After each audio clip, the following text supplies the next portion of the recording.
Hello students. लेंटिक fresh water habitat में हम पढ़ते हैं पॉन्ड्स, तालाब, छोटे, छिछले, कम गहरे तथा अधिकांश पेंदे में वनस्पति युक्त भूमि में निर्मित स्थिर स्वच्छ जलीय स्थानों को तालाब कहा जाता है।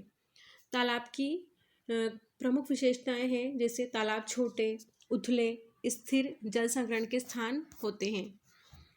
इनमें जल शांत रहता है। वनस्पति की बहुलता इनमें होती है। पेंदे के अधिकांश भाग में पादप पाए जाते हैं। तालाबों में अधिक जल के निकास की व्यवस्था होती है। जल की गतियां अत्यंत न्यून होती हैं। लहरों की उपस्थिति व प्रभाव कम दृष्टिगोचर होते हैं। वातावरण के अनुसार तालाब में तापक्रम घटता बढ़ता रहता है। तालाबों में पेंदे तक प्रकाश पहुंच सकता है। तालाबों की औसत गहराई 10 से 12 फीट तक होने के साथ ही ये नालों या नदियों द्वारा समुद्र से जुड़े रहते हैं। तालाबों के प्रकार। ऋतुकाल के आधार पर इन्हें अस्थायी एवं स्थायी प्रकार के तालाबों में क्लासिफाई किया गया है। अस्थायी तालाब या टेम्पोररी पॉन्ड। अस्थायी तालाबों में जल विशेष ऋतु या ऋतुओं में ही मिलता है, अन्यथा इनमें पानी सूख जाता है। इस प्रकार के अंतर्गत के जो उप प्रकार हैं वो इस तरह से हैं, जैसे वर्नल पॉन्ड्स, बसंते या वर्नल तालाब। इस उप प्रकार के तालाबों में जल बसंत ऋतु में ही मिलता है, अन्यथा ये सूखे रहते हैं। वर्नल शारदीय या वर्नल ऑटमन तालाब। इस प्रकार के तालाबों में जल बसंत एवं शरद ऋतु में मिलता है, जबकि ग्रीष्मकाल में ये सूख जाते हैं। एस्टिवल पॉन्ड्स। एस्टिवल तालाबों में जल तो समस्त ऋतु में मिलता है, किंतु शीत ऋतु में ये जम जाते हैं। Natural and artificial ponds. प्राकृतिक एवं कृत्रिम प्रकार के अंतर्गत प्राकृतिक तालाब तो प्रकृति में ही मिलते हैं, जो पहाड़ों के ऊपर उठने या चट्टानों के धंस जाने से बनते हैं तथा उनमें जल भर जाने की स्थिति होने के कारण उन्हें प्राकृतिक तालाब की संज्ञा दी जाती है। जबकि कृत्रिम तालाब मानव निर्मित होते हैं। सिंचाई के साधनों के रूप में विकसित किए जाने वाले एनीकट भी कृत्रिम तालाब के समान दिखाई देते हैं।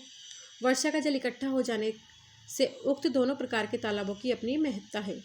अनेक कृत्रिम तालाबों को जल से भरे रखने की स्वतंत्र व्यवस्था भी बांधों तथा झीलों के माध्यम से देखी जा सकती है। तालाबों में क्षेत्रीकरण, जोनेशन इन पॉन्ड्स। प्रकाश की उपलब्धता एवं जल की गहराई के आधार पर तालाबों में जो जोनेशन देख सकते हैं हम, वो इस तरह से है। फर्स्ट तो है littoral zone, limnetic zone, profundal zone.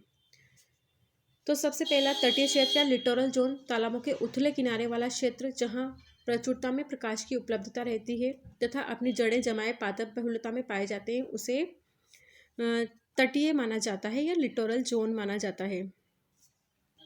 ये यहाँ इस डायग्राम में ये लिटोरल जोन, जहाँ पर उथले जो किनारा है, जहाँ प्रकाश की काफ़ी उपलब्धता होती है, उसे लिटोरल जोन कहा जाता है।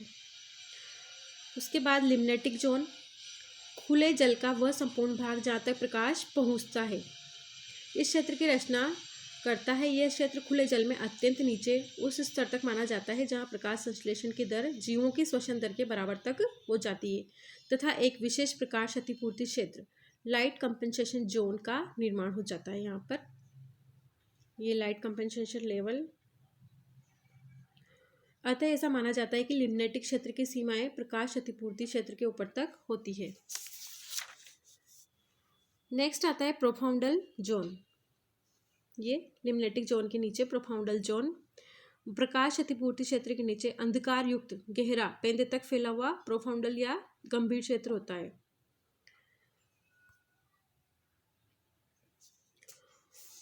तालाब के जीव। तालाबों में वनस्पति वर्ग के जीव तथा जंतुओं की बहुलता होती है।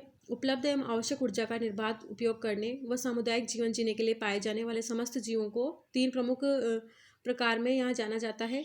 प्रथम है यहाँ उत्पादक या प्रोड्यूसर्स, विघटक डिकम्पोजर्स और उपभोक्ता कंज्यूमर्स। यहाँ तालाब के विभिन्न स्तर देख सकते हैं हम। ये littoral zone, sub littoral zone, profundal zone, ये compensation level, no photosynthetic organism, यहाँ पर कोई नहीं है। तो यहाँ जो प्रोड्यूसर्स हैं वो पूर्ण हरित युक्त समस्त जीव जो प्रकाश ऊर्जा को काम में लेकर ऊर्जादायक भोज्य पदार्थों का निर्माण करने की क्षमता रखते हैं, उत्पादक की श्रेणी में रखे जाते हैं। समस्त पादप, जिनमें शैवाल एवं पादप प्लवक भी सम्मिलित हैं, उन्हें उत्पादक कहते हैं। डिकम्पोजर्स, प्रकृति में उत्पन्न होने वाले जीवों की मृत्यु अवश्य होती है। अतः इन जीवों के मृत शरीर को विघटित करना भी अत्यंत महत्वपूर्ण क्रिया है। इस क्रिया का निर्वहन विघटकों अथवा अपघटकों द्वारा किया जाता है। इनमें सूक्ष्म जीव, कवक एवं जीवाणु आदि आते हैं, जो जीवों के मृत शरीर को विघटित करके उनके आधारभूत तत्वों को अलग अलग कर देते हैं, जिससे प्रकृति में उन्हें फिर से काम में लिया जा सकता है। मृत कार्बनिक द्रव्यों पर जीवन निर्वाह करने वाले जीवों को विघटक की श्रेणी में रखा गया है।